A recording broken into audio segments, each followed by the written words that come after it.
Hello, welcome to the Triple S educational platform.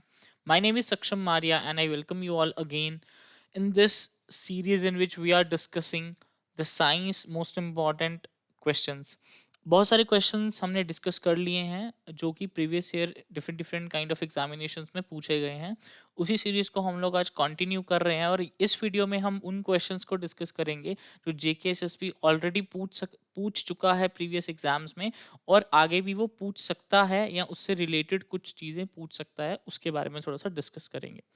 तो first question जो हमें आज डिस्कस करना है, which of the following vitamin deficiencies causes scurvy. So बहुत सारे स्टूडेंट्स इसका आंसर बहुत इजीली कर सकते हैं।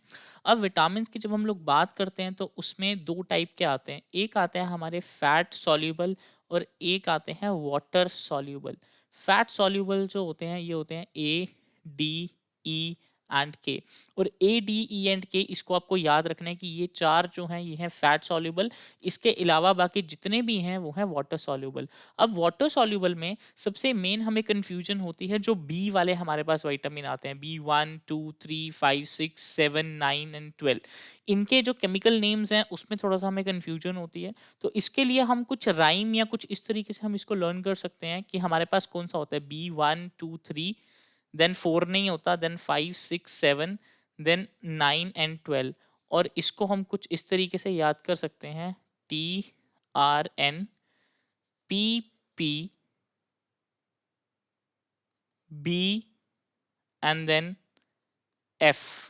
तो इसको हम किस तरीके से लर्न कर सकते हैं, इसको हम ऐसे कर सकते हैं, तू रुक नहीं, प्रोफाइल पिक्चर बड़ी बड़ी फैंटास्टिक है, बड़ी फैंटेस्टिक है। तो यहाँ से हमें इजीली इनके नाम हम लर्न कर सकते हैं। विटामिन यहाँ पे B1 जो है उसका नाम हो जाएगा थायमीन, B2 हो जाएगा आर से riboflavin, then niacin, then pantothenic, then pyridoxine, biotin, folic acid, और उसके बाद साइनोकोबालामिन। विटामिन B12 जो है इसका आप लोग अलग से लर्न कर सकते हो कि इसका जो है वो क्या होता है, साइनोकोबालामिन। तो ये सारे के सारे जो विटामिन हैं ये आपको लर्न करने हैं एनी हाउ, और इनसे जो डिजीज है वो कैसे कॉज होती है, तो इसको आपको लर्न करना है। और इस क्वेश्चन का जो आंसर था दैट इज विटामिन सी, हमें बताना था स्कर्वी के बारे में। Next next question, the relationship between which two gas variables are shown in the Charles law। कल हमने एक और निमोनिक हम लोगों ने डिस्कस किया था, कुछ इस तरीके से था, हम लोग लिखते थे Boyle's law, Charles law and Gay Lussac's law. और इन तीनों के लिए हम लोगों ने कुछ इस तरीके से राइम किया था, VVP यहाँ पर जाएगा, देन TT, और बीच में हमारे पास आएगा IDND। ये बस राइम है, आप किसी भी तरीके से इसको देख सकते हो। अब बॉयल्स लॉ के केस में वॉल्यूम और प्रेशर के बीच में रिलेशन था कैसा, इनडायरेक्ट रिलेशन। चार्ल्स लॉ में वॉल्यूम और टेम्परेचर के बीच में रिलेशन था कैसा, डायरेक्ट रिलेशन। और गे-लुसेक्स लॉ में प्रेशर और टेम्परेचर के बीच में रिलेशन था डायरेक्ट रिलेशन। हमें यह बताना है कि चार्ल्स लॉ के केस में कौन से दो वेरिएबल्स के बीच में रिलेशन है, तो चार्ल्स लॉ के केस में वॉल्यूम और टेम्परेचर के बीच में रिलेशन है। So that is volume and temperature. Option number be here is the right answer. बस लर्न करने के लिए ये निमोनिक है, आप लोग कुछ डिफरेंट तरीके से चाहो तो वैसे भी कर सकते हो। Next question, which of the following is known as the black gold. In general अगर हम लोग बात करें तो ब्लैक गोल्ड हम किसको बोलते हैं, ब्लैक गोल्ड, सबसे पहले गोल्ड मतलब जिसको भी हम लोग गोल्ड के साथ कंपैरिजन कर रहे हैं, तो गोल्ड के साथ कंपैरिजन करने का मतलब है कि बहुत ज्यादा कॉस्टली होगी वो चीज। तो उस वो जो है वो हम किसको बोलते हैं, पेट्रोलियम को हम लोग बोलते हैं ब्लैक गोल्ड, क्योंकि पेट्रोलियम जो है इसकी बहुत ज्यादा इंपॉर्टेंस भी है, बहुत ज़्यादा कॉस्टली भी है, और इससे बहुत सारे बाय प्रोडक्ट्स भी मिलते हैं हमें डिफरेंट डिफरेंट टाइप के। इसीलिए ब्लैक गोल्ड जो है वो किसको कहते हैं, पेट्रोलियम को। बट अगर हम with respect to the spices बात करें, यहाँ पर एक क्वेश्चन पूछा गया है, which of the spices is also known as the black gold and is native to the Malabar coast of the India. जब स्पाइसेस की ये बात कर रहे हैं तो ब्लैक गोल्ड स्पाइसेस में हम किसको कहते हैं, ब्लैक पेपर को कहते हैं। ऑप्शन नंबर सी यहाँ पे। सो ये हमें पता होना चाहिए। The amount of electric current flowing per unit area is called as dash। तो हमें डेफिनेशंस जो हैं उनका हल्का सा आइडिया होना चाहिए। अब ये जो डेफिनेशन है, the amount of electric current flowing per unit area, it is known as current density. और अगर हम बाकी की देखें, इलेक्ट्रिकल रेजिस्टिविटी, यहाँ पर ये रेजिस्टेंस की बात कर रहा है, तो इसका क्या मतलब हुआ, it is an property of a material that measures how strongly it resist the electric current. जब पार की बात करेगा तो दैट इज सिंपल, पार का क्या मतलब हो गया, work done per unit time, उसको हम लोग इलेक्ट्रिकल पार कहते हैं। और इलेक्ट्रिकल पोटेंशियल की बात करें तो पोटेंशियल का मतलब है कि मतलब ये चार्ज को मूव करना, मतलब electric potential energy is the energy that is needed to move a charge against an electric field. So ये डेफिनेशंस कुछ आइडिया में होना चाहिए। ये पिछले प्रीवियस ईयर पेपर्स में पूछा गया है, तो इससे रिलेटेड आने वाले एग्जाम्स में आ सकता है question. Next one, which of the following vitamins is also known as ascorbic acid? अब ये भी बहुत इजी क्वेश्चन है। विटामिन सी को हम लोग क्या कहते हैं, एस्कॉर्बिक एसिड कहते हैं। बिना इस चार्ट को देखे आपको अपने माइंड में ये देखना है कि B6 को हम लोग क्या बोलेंगे, B2 को हम लोग क्या बोलेंगे, और B1 को, B1 को हमने अभी देखा, B1 को हम लोग बोलेंगे थायमीन, B2 को हम लोग क्या बोलेंगे, राइबोफ्लेविन, और B6 को बोलेंगे पायरिडॉक्सिन। तो इस तरीके से इसके इनके जो नाम हैं वो हमें आइडिया होना चाहिए। Which of the following quantities has only magnitude? अब हमने ये क्वेश्चन पहले भी देखा था एक बार, स्केलर क्वांटिटीज और वेक्टर क्वांटिटीज से क्वेश्चन बहुत बार आता है। स्केलर क्वांटिटीज मतलब जिसका सिर्फ मैग्नीट्यूड होता है, कोई डायरेक्शन नहीं हम मतलब कंसीडर करते हैं जब उनकी बात करते हैं। तो वेक्टर क्वांटिटीज वो होती हैं जिसमें हम मैग्नीट्यूड और डायरेक्शन दोनों को हम लोग इंक्लूड करते हैं। यहाँ पे पूछ रहा है ओनली मैग्नीट्यूड, तो वेलोसिटी जो है ये हमारी वेक्टर क्वांटिटी है, मोमेंटम जो है ये भी वेक्टर क्वांटिटी है, फोर्स जो है ये भी वेक्टर क्वांटिटी है। यहाँ पर आप देखेंगे momentum, force and velocity, but speed जो है ये क्या है, स्केलर क्वांटिटी है, इसलिए इसका आंसर जो है वो क्या हो जाएगा, option number A, speed. Next question, light air is the unit of measurement of dash. Light air की जब हम लोग बात करते हैं तो मतलब किस चीज को हम मेजर करते हैं इन लाइट एयर्स, तो डिस्टेंस को मेजर करते हैं। तो जैसे कि अर्थ और प्रोक्सिमा सेंचुरी जो है क्लोजेस्ट स्टार, ये है closest star from the earth, तो इन दोनों के बीच का जो डिस्टेंस है वो कितना है, 4.2 लाइट एयर्स। और अगर इन किलोमीटर्स देखोगे तो आप देखोगे कितना, मतलब बहुत ही ज्यादा, मतलब आपको ये पता होना चाहिए कि लाइट एयर जो है वो किसका मेजरमेंट यूनिट है, डिस्टेंस का। सो option number D. Next one, which of the following terms denotes the decomposed organic matter? अब इन चारों टर्म्स में से decomposed organic matter के लिए हम लोग कौन सी टर्म यूज करते हैं? देखो, एक्सप्लांट, इसके लिए टर्म हम नहीं यूज करते। लिटर तो वेस्ट होता है, इसके लिए भी हम लोग नहीं यूज करते। कैलस होता है जब प्लांट को कल्चर करते हैं किसी लेबोरेटरी वगैरह में, उनको ग्रो करवाते हैं, तो उस चीज को कैलस कहते हैं। बट ह्यूमस जो है इसी चीज को हम लोग कहते हैं decomposed organic matter. So option number C यहाँ पर क्या हो जाएगा, सही answer. Next one, what is the chemical symbol of iron? अब यहाँ पे मतलब बहुत इजी है वैसे तो, बट हमें बाकी भी पता होना चाहिए। आई जो है ये इरिडियम का सिंबल है, ये इंडियम का सिंबल है, कॉपर का सिंबल है Cu, और Fe जो है ये सिंबल है आयरन का। सो option number be here is the right answer. एक बार जो केमिस्ट्री के बहुत इंपॉर्टेंट जितने भी एलिमेंट्स हैं उनके सिंबल्स वगैरह का हमें आइडिया हल्का सा होना चाहिए, क्योंकि ये भी पूछा जा सकता है।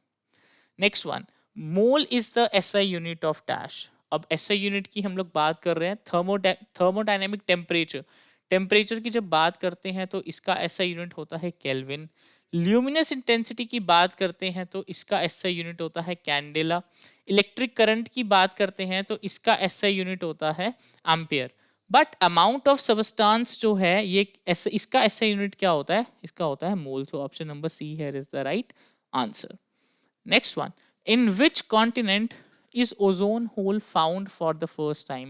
ओजोन होल का क्या मतलब होता है, ओजोन हमें मिलती कहाँ पर है, पहले ओजोन मिलती है जो स्ट्रेटोस्फेयर होती है, स्ट्रेटोस्फेयर जो लेयर होती है उस लेयर में हमें ओजोन मिलती है। और ओजोन होल का मतलब ये है कि ओजोन की जो थिकनेस है वो क्या हो जाती है, मतलब रिड्यूस हो जाती है वो थोड़ी सी, इस चीज को बोलते हैं ओजोन होल। और ओजोन होल जो है ये सबसे पहले कहां पर देखा गया है, एंटार्क्टिका में। सो option number D here is the right answer. Next one, which of the following states of matter has the strongest intermolecular forces? अब सबसे स्ट्रॉन्ग इंटरमोलिक्यूलर फोर्सेस किसमें होंगी? जो चीज बहुत ज्यादा टाइटली पैक्ड होगी, ऑब्वियस सी बात है उसी में सबसे ज्यादा इंटरमोलिक्यूलर फोर्स मतलब फोर्स होगी उसमें। तो गैस जो है इसके पार्टिकल्स काफी दूर दूर होते हैं, नो। प्लाज्मा में भी नहीं होगी। लिक्विड में as compare to gas, liquid में थोड़ी ज्यादा इंटरमॉलिक्यूलर फोर्स होती है, बट अगर सॉलिड से कंपेयर करें, क्योंकि ऑप्शन सॉलिड दिया हुआ है, so here solid is the right answer, क्योंकि सॉलिड में सबसे ज्यादा इंटरमॉलिक्यूलर फोर्स रहेगी। Next one, on which quantum number does the orientation of the atomic orbital depends? अब केमिस्ट्री में जब एटॉमिक ऑर्बिटल्स को पढ़ते हैं तो यहाँ पर क्वांटम नंबर्स हमारे पास कितने टाइप के होते हैं? 4 टाइप के होते हैं। कौन कौन से? प्रिंसिपल क्वांटम नंबर होता है, फिर azimuthal quantum number, magnetic quantum number और स्पिन क्वांटम नंबर। अब इनको हम लोग रिप्रेजेंट कैसे करते हैं? एन, एल, एम और एस। हमें ये बताना है कि on which quantum number does the orientation of the atomic orbital depend. So atomic orbital की जो ओरिएंटेशन है वो किस पे डिपेंड करती है? मैग्नेटिक क्वांटम नंबर पे, जिसको हम लोग एम से रिप्रेजेंट करते हैं। एस जो है ये रिप्रेजेंट करता है इलेक्ट्रॉन स्पिन को, एल जो है ये रिप्रेजेंट करता है शेप ऑफ द ऑर्बिटल, और एन जो है प्रिंसिपल क्वांटम नंबर ये रिप्रेजेंट करता है डिस्टेंस फ्रॉम द न्यूक्लियस। तो यहाँ पर जो सही आंसर आ जाएगा that is M, that is M means magnetic quantum number. So option number D here is the right answer. Which of the following radiations has the highest penetrating power? अब highest penetrating power, कोई मतलब कोई भी radiations हैं वो कितनी तेजी से पेनिट्रेट कर रही हैं, ये डिपेंड करेगा कि उनमें एनर्जी कितनी ज्यादा है। तो जितनी ज्यादा एनर्जी होगी उतनी ही ज्यादा क्या होगी? पेनिट्रेटिंग पावर होगी। सो पेनिट्रेटिंग पावर जो है वो डायरेक्टली प्रोपोर्शनल टू होगी एनर्जी। सो जिसकी एनर्जी सबसे ज्यादा होगी उसी की पेनिट्रेटिंग पावर सबसे ज्यादा होगी। अब इंफ्रारेड यहाँ पर है, देन बीटा, और उसके बाद हमारे पास गामा रेज यहाँ पर दिया हुआ है, और उसके बाद अल्फा रेज यहाँ पे दिया हुआ है। सो सबसे ज्यादा जो है यहाँ पर हमें सबसे ज्यादा पेनिट्रेटिंग पावर किसकी हो जाएगी? गामा रेज की। सो option number C here is the right answer, क्योंकि उनकी एनर्जी जो है वो बहुत ज्यादा होती है। Which type of energy source is a tidal energy? पहले भी डिस्कस किया था हमने। सोर्स ऑफ एनर्जी दो टाइप के होते हैं, कन्वेंशनल सोर्स ऑफ एनर्जी और non conventional source of energy. और याद रखना, conventional source of energy, conventional का मतलब होता है नॉन रिन्यूएबल। कन्वेंशनल का मतलब नॉन रिन्यूएबल, और नॉन कन्वेंशनल का मतलब होता है रीन्यूएबल, ये याद रखना। तो इसी बेसिस पे हम कुछ ऑप्शंस को एलिमिनेट कर सकते हैं। यहाँ पर नॉन रीन्यूएबल का मतलब होता है कन्वेंशनल। तो यहाँ पर अगर हम लोग देखें क्वेश्चन में क्या पूछ रहा है कि टाइडल एनर्जी जो है ये किस टाइप का सोर्स है, तो हमें यहाँ पे पता है कि टाइडल एनर्जी जो है वो किस टाइप का सोर्स है? नॉन कन्वेंशनल सोर्स है। वैसे भी कन्वेंशनल और नॉन रिन्यूएबल का एक ही मीनिंग होता है, तो इसको हम लोग क्या कर सकते हैं? दोनों को एक साथ एलिमिनेट कर सकते हैं। ऑप्शन नंबर बी जो है वो यहाँ पे सही आंसर हो जाएगा, ये भी गलत हो जाएगा। सो option number be here is the right answer. Conventional को हम लोग नॉन रिन्यूएबल कहते हैं और नॉन कन्वेंशनल को रिन्यूएबल कहते हैं। Next one, the process of removal of metabolic waste from the body is known as dash. जब मेटाबॉलिक वेस्ट बॉडी से रिमूव होता है उस प्रोसेस को हम लोग क्या कहते हैं? एक्सक्रीशन कहते हैं। गैस्ट्रुलेशन जब एम्ब्रियो की डेवलपमेंट होती है उसको हम लोग कहते हैं। फोटोसिंथेसिस प्लांट्स में फूड प्रिपरेशन होती है, डाइजेशन सबकी बॉडी में होता है। सो option number A here is the right answer, excretion. In which layer of the earth atmosphere do precipitation occur? Precipitation means here rain. So rain जो है वो उसमें से कौन सी लेयर में जो है यहाँ पे रेन होती है? So that is in the troposphere. Option number D here is the right answer.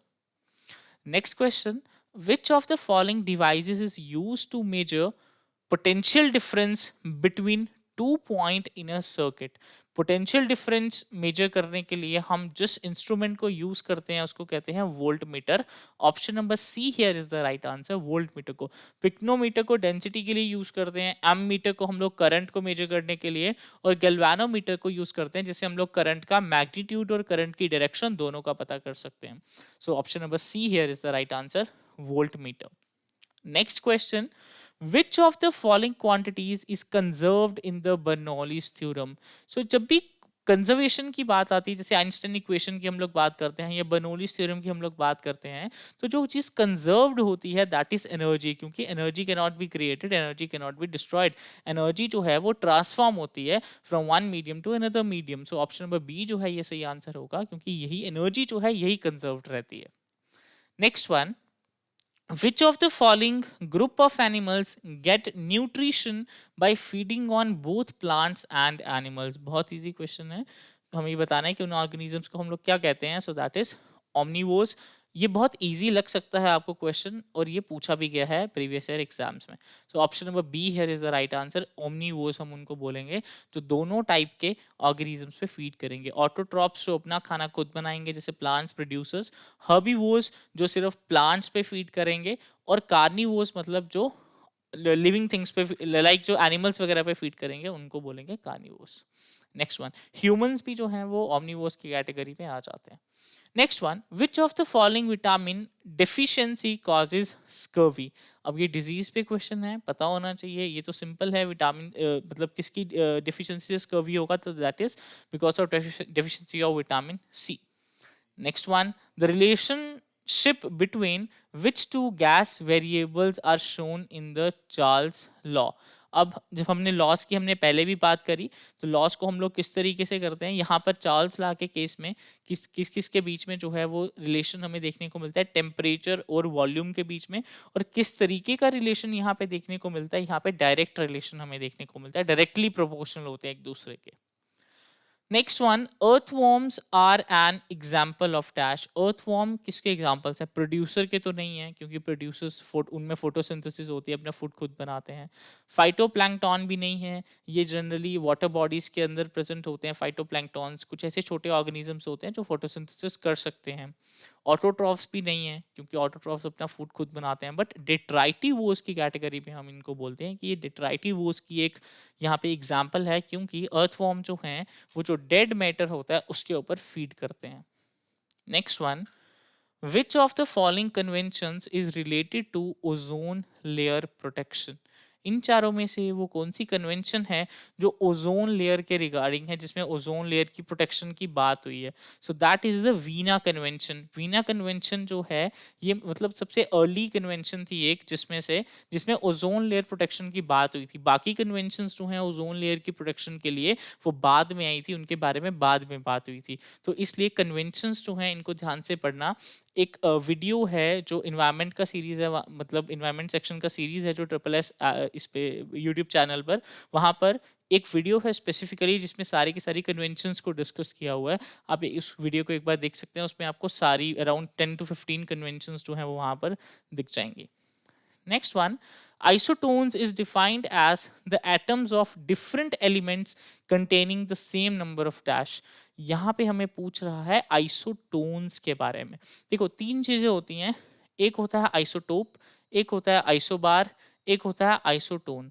जब हम लोग आइसोटोप की बात करते हैं तो आइसोटोप में क्या चीज रहता है, जो आइसोटोप हम किसको बोलते हैं, आइसोटोप ऐसे एटम्स होते हैं जिसमें एटॉमिक नंबर जो है वो सेम रहता है, बट जो मास नंबर है वो डिफरेंट रहता है. जैसे यहाँ पे हम लोग हाइड्रोजन की एग्जांपल देख रहे हैं, हाइड्रोजन, ड्यूटीरियम एंड ट्रीटियम. यहाँ पे अगर आप लोग देखोगे तो जो यहाँ पे हम लोग रिप्रेजेंट करते हैं इसमें मास नंबर जो है वो डिफरेंट है. यहाँ पर 1 है, सॉरी यहाँ पर 1 है, यहाँ पर 2 है, यहाँ पर 3 है, बट एटॉमिक नंबर जो है वो यहाँ पर सेम है. अगर हम लोग आइसोबार की बात करें तो आइसोबार हम उन एटम्स को बोलते हैं जहां पर मास नंबर जो है वो सेम रहता है और एटॉमिक नंबर जो है वो डिफरेंट रहता है. एटॉमिक नंबर को हम लोग Z से रिप्रेजेंट करते हैं, मास नंबर को हम लोग A से रिप्रेजेंट करते हैं. और आइसोटोन जो है यहाँ पर क्या होता है, इसमें जो नंबर ऑफ न्यूट्रॉन्स हैं वो सेम रहते हैं, और नंबर ऑफ न्यूट्रॉन्स जो हैं वो हम कैसे निकालते हैं, वो हम सिंपली सब्ट्रैक्ट करते हैं. यहाँ से कैसे सब्ट्रैक्ट करेंगे, A माइनस Z. तो यहाँ पे सब्ट्रैक्ट करके जब हमारे पास अगर न्यूट्रेंट का जो नंबर है वो सेम रहेगा तो उन चीज को हम लोग क्या बोलेंगे, आइसोटोन्स बोलेंगे. तो यहाँ पे यही हमें बताना है, isotones is defined as the atom of different element containing the same number of dash, so the same number of neutrons. Option number C here is the right answer. Next question, the macronutrient needed for plant is dash. जब macronutrient की बात करें तो ये हमारे पास कुछ macronutrients की category में आते हैं और कुछ न्यूट्रिएंट्स माइक्रोन्यूट्रिएंट की कैटेगरी में आते हैं. इसमें से एक आपको लर्न करना पड़ेगा, चाहे मैक्रो वाला लर्न कर लो चाहे माइक्रो वाला लर्न कर लो. तो यहाँ पे अगर हम लोग देखें कि हमें बताना है मैक्रो, मैक्रो इसमें से कौन कौन सा. सो कॉपर जो है ये हमारा माइक्रो है, उसके बाद आयरन जो है ये भी माइक्रो है, जिंक जो है ये भी माइक्रो है. यहाँ पे हम लोग देख सकते हैं आयरन भी माइक्रो है, कॉपर और जिंक ये भी हमारा माइक्रो में आ जाता है। बट पोटेशियम जो है ये किस में आता है, ये आता है मैक्रो न्यूट्रिएंट में। तो इसको हम लोग को ध्यान में रखना है, इसमें से भी क्वेश्चन बन सकता है। Option number D here is the right answer, potassium. If the net force acting on an object is zero, then the body is known to be in the state of dash. Suppose हमारे पास ये कोई object है, कुछ force इस पे इस side से लग रहा है और कुछ फोर्स इस पर इस साइड से लग रहा है। सपोज यहाँ से भी इस पे 5 न्यूटन का फोर्स लग रहा है और यहाँ से भी इस पे 5 न्यूटन का फोर्स लग रहा है। तो जब भी हम लोग नेट फोर्स निकालेंगे, नेट फोर्स निकालेंगे तो वो क्या आएगा, एक साइड से पॉजिटिव होगा और एक साइड से नेगेटिव, क्योंकि दोनों एक दूसरे के ऑपोजिट हैं। Means 5 newton minus 5 newton which is equal to 0। तो अगर उस पे नेट फोर्स जो है वो 0 लग रहा है तो वो ऑब्जेक्ट जो है वो क्या है, इक्विलिब्रियम पे है। सो option number C here is the right answer. Next question, and this is the last question. Which of the following statements is incorrect regarding an ecosystem? Ecosystem में इन चारों स्टेटमेंट्स को पढ़ के बताना है कि कौन सी स्टेटमेंट जो है वो रॉन्ग है। सबसे पहले डी स्टेटमेंट की बात करते हैं। The trophic structure of an ecosystem can be depicted graphically through ecological pyramid. तो ये बात बिल्कुल सही है, हम लोगों ने पढ़ा है कि इकोलॉजिकल पिरामिड जो है वो हमें एक ग्राफिकल वे में रिप्रेजेंट, मतलब एक स्ट्रक्चर बताते हैं कि लाइक कितने हमारे पास प्रोड्यूसर्स हैं, देन कितने उसके बाद कंज्यूमर्स हैं, secondary primary and secondary consumers कितने हैं, तो पूरा स्ट्रक्चर बताते हैं। तो ये जो है वो एक सही स्टेटमेंट है। Cyclic flow of nutrient from living organism to non-living environment is achieved by the activity of decomposers. तो ये बात भी बिल्कुल सही है कि जो न्यूट्रिएंट्स का फ्लो है, साइक्लिक फ्लो है, वो लिविंग ऑर्गेनिजम्स में नॉन लिविंग इन्वायरमेंट में कैसे जा रहा है, by the activity of decomposers. जब भी कोई लिविंग ऑर्गेनिज्म डेड हो जाता है तो उसके ऊपर डिकम्पोजर्स आके फीड करते हैं, तो इसको जो है वो डिकम्पोज कर लेते हैं। So here this statement is also true. Then option number B, mineral cycle in an ecosystem is non-cyclic. अब क्या वो साइक्लिक होता है, नॉन साइक्लिक होता है? अगर तो मिनरल्स जो हैं वो नॉन साइक्लिक होंगे तो मिनरल जो है वो कभी एक ऑर्गेनिज्म से दूसरे ऑर्गेनिज्म में नहीं ट्रांसफर हो पाएंगे। बट ऐसा नहीं है। मिनरल फ्लो जो है वो कैसा है, मिनरल फ्लो जो है वो साइक्लिक है। सो ये स्टेटमेंट यहाँ पर गलत है। Energy flow in an ecosystem is unidirectional, yes this is also right. Energy flow जो है वो हमेशा यूनिडायरेक्शनल रहती है और ये क्वेश्चन भी पूछा जा सकता है। यहाँ पे ऑप्शन में होगा unidirectional, by directional, try directional, इस तरीके से। बट यहाँ पे सही ऑप्शन जो होगा वो क्या होगा, मतलब यहाँ पर हमें इनकरेक्ट स्टेटमेंट चूज करनी है। So incorrect statement is option number B, mineral flow in an ecosystem is non-cyclic. This is an incorrect statement. So ये कुछ क्वेश्चन थे साइंस के, फिजिक्स, केमिस्ट्री, बायोलॉजी, कुछ ऐसे क्वेश्चन थे जो पूछे गए हैं बहुत सारे डिफरेंट एग्जाम्स में।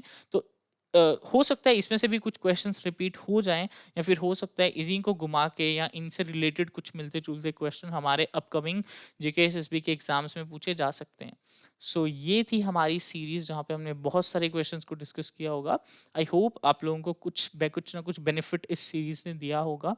सो यहाँ पे हम इस सीरीज को जो है वो फाइनल करेंगे और इसके बाद कुछ और देखेंगे। अगर कुछ और इम्पोर्टेंट इन्फॉर्मेशन हुई तो आपके साथ ज़रूर शेयर करेंगे।